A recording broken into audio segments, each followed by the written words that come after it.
ஒரு கிராமத்தில் ஒரு வயசான ஏழை ஒருத்தவன் இருந்தான். விறகு வெட்டி, காட்டுக்கு போய் விறகு வெட்டி அதை வச்சுக்கிட்டு அவன் வாழ்ந்து கொண்டு இருந்தார். ஆனால் அவனிடத்தில் ஒரு அழகான வெண்குதிரை ஒன்று இருந்தது. அது பார்க்கும்போது ரொம்ப ஜோராக இருக்கும். ராஜாவுக்கு இந்த செய்தி தெரிஞ்சவொடனே அவர் ஒரு ஆளை விட்டு, ஏன்பா நீ வச்சுக்கிட்டு என்ன பண்ண போகிற, என்கிட்ட கொடுத்தா நான் அவனுக்கு நல்ல பணம் தர்றேன், அதை வச்சுக்கிட்டு நீ விறகு வெட்டி பிழைக்க வேண்டியல, நல்லா வாழலாம் அப்படின்ட்டு அவர் கேட்டார். உடனே இவர் இந்த ஏழை விவசாயி சொன்னால், இந்த விறகு வெட்டி சொன்னால், எப்பா குடும்பத்தில் அது ஒரு நண்பனாட்டம் என்கிட்ட பழகிடுச்சுப்பா, ஒரு குதிரை கிடையாது, அது வெறும் குதிரை கிடையாது, என் குடும்பத்தில் ஒரு ஆள். அப்படி ஆடு மாடுகளை வளர்க்குறவங்கெல்லாம் புள்ள மாதிரி நினச்சி வளர்க்குறவங்க இருக்கிறாங்க இல்லையா, நான் எப்படி மனிதர்களை விற்க முடியும், அவன் ஒரு நண்பன், அவன் உடமைன்னுட்டு என்னால் எடுத்துக்க முடியல, நீ உன்னால் ஒரு நண்பனை உன்னால் விற்க முடியுமா என்ன, அதனால் இது சாத்தியம் கிடையாது, ராஜா கிட்ட மன்னிச்சிக்க சொல்லிவிடு அப்படின்ட்டு கூறி அனுப்பிட்டான். இந்த ஒரு நாள் பார்த்தீங்கன்னா கட்டியிருந்த லாயத்திலேருந்து இந்த குழந்தை இந்த குதிரை காணாமல் போயிடுச்சு. இந்த முழு கிராமமும் திரண்டு வந்துருச்சு. ஏய் கிழவா, நீ ஒரு முட்டாள் கிழவன், இப்படி நடக்கும்னுட்டு எங்களுக்கு தெரியும். இந்த ராஜா கேட்டார் இல்லையா, நல்ல விலை கொடுக்குறான்னாரே, கொடுத்துருக்குறான் இல்லையா, உனக்கு கெட்ட நேரம் போல இருக்கு போ அப்படின்ட்டு சொன்னவொடனே இந்த விறகு வெட்டி கிழவனுக்கு கோவம் வந்துருச்சு.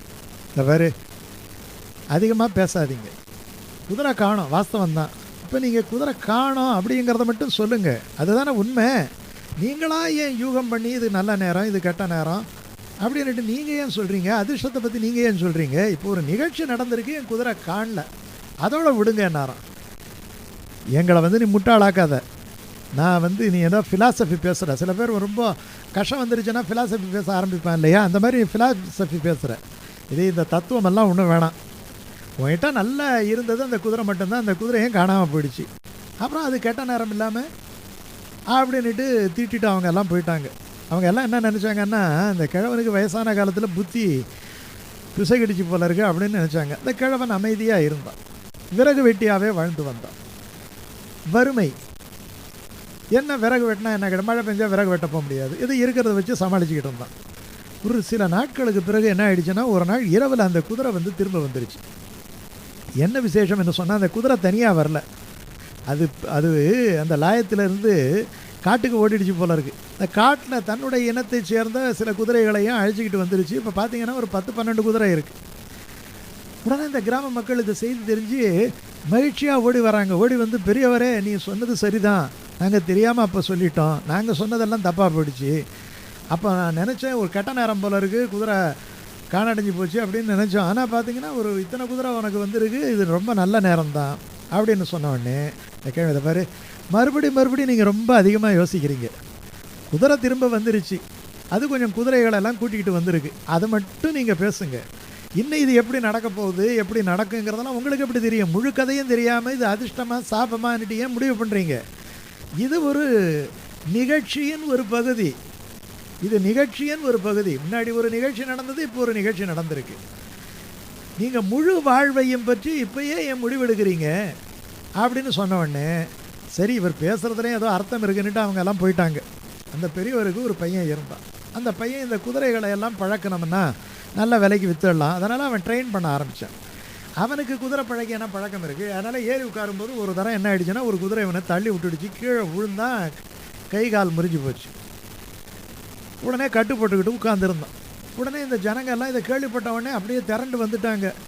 எப்பா நீ ஒத்த குதிரை இருந்த போது நல்லா இருந்த, அந்த குதிரை காணடைஞ்சு போகிறது கூட நல்லா இருந்த, அவன் பையன் கூட இருந்தான், இப்போ அவன் இந்த மாதிரி எலும்பு முறிவு ஏற்பட்டு கை காலெல்லாம் முடமாகி உட்காந்துருக்கிறானே, இது இனிமேல் என்ன பண்ண முடியும், அவன் எப்போ உடம்பு தேர்றது, எப்போ அவனை காப்பாற்றுறது, வயசான காலத்தில் பெத்த பிள்ளை தானே ஒரு ஆளை காப்பாற்ற முடியும், அந்த பிள்ளைக்கே இப்படி ஆயிடுச்சு, இது உனக்கு நேரம் சரியில்லை போல இருக்கு. அவன் சொன்னான், மறுபடியும் அதே தப்பு தான் பண்ணுறீங்க, என் பையனுக்கு கால் உடஞ்சி போச்சு, இப்போ அவ்வளோதானே, அதான விஷயம், அதை மட்டும் பேசுங்க, அது நல்லதா கெட்டதான்னுட்டு ஏன் முடிவு பண்ணுறீங்க, எனக்கு உதவி கிடையாது, எனக்கு நல்லது நடக்காதுன்னுட்டு நீங்களா ஏன் முடிவு பண்ணுறீங்க. அவங்க ஒன்றும் பேசலாம், போயிட்டாங்க. ஏன்னா அவங்களால ஒரு முடிவுக்கே வர முடியல, இந்த கிழவன் சொல்கிறது சரியா, நம்ம நினைக்கிறது சரியான்னுட்டு. இப்போது அந்த நாட்டுக்கும் அடுத்த நாட்டுக்கும் சண்டை வந்துருச்சு. ராஜாவுக்கு படைக்கு ஆட்கள் வேணும். உடனே அவன் தண்டோரா போட்டு ஒவ்வொரு வீட்டுக்கும் ஒரு ஆள் வரணும். நல்ல பசங்க வாலிப பசங்க இருந்தால் பிடிச்சிட்டு வான்னுட்டு அனுப்பிட்டான். இந்த ஜனங்களுக்கு கையும் ஓடலை காடும் ஓடலை. ஒரு ஒரு பையன் இருக்கிறவன் நல்ல ஆரோக்கியமாக இருக்கிறவன் வயசான காலத்தில் அதனை காப்பாற்றுவான்னு நினைக்கிறவன் இந்த பையனை மிலிட்ரிக்கு அனுப்புனா இவன் போய் சண்டை போட்டு திரும்பி வந்தா உண்டு. பக்கத்து வீட்டு ராஜா சாதாரண ராஜா கிடையாது, பக்கத்து நாட்டு ராஜா. அவர் வந்து ரொம்ப பெரிய படைபலம் மிகுந்தவர், பெரிய அரசர் அவர். அதனால் இவன் போய் சண்டை போட்டு என்னைக்கு ஜெயிச்சு என்னைக்கு வர்றது, போனவன் தானா அப்படின்ட்டு இவங்களுக்கு அழுகையே வந்துருச்சு. ஓடி வந்து இந்த பெரியவர்கிட்ட சொல்கிறாங்க, பெரியவரே நாங்கள் தப்பு பண்ணிட்டோம். உன் பையனுக்கு கை கால் உடஞ்ச போது ஏதோ உனக்கு பெரிய ஆபத்து, உனக்கு ஒரு உதவியும் கிடைக்காதுன்னு நினைக்கிறோம். எவ்வாறு எல்லாம் மிலிட்ரியில் போகிறாங்க, எங்கள் பசங்க திரும்பி வந்தால் தான் உண்டு, உனக்கு பரவாயில்லை. உனக்கு காரணம் இந்த ஆளுங்க இந்த பையனை பார்த்துட்டு இவன் கால் உடஞ்சி போய் கிடக்கிறான், இவன் எங்கே சண்டை போடுறதுன்ட்டு விட்டுட்டு போயிட்டாங்க.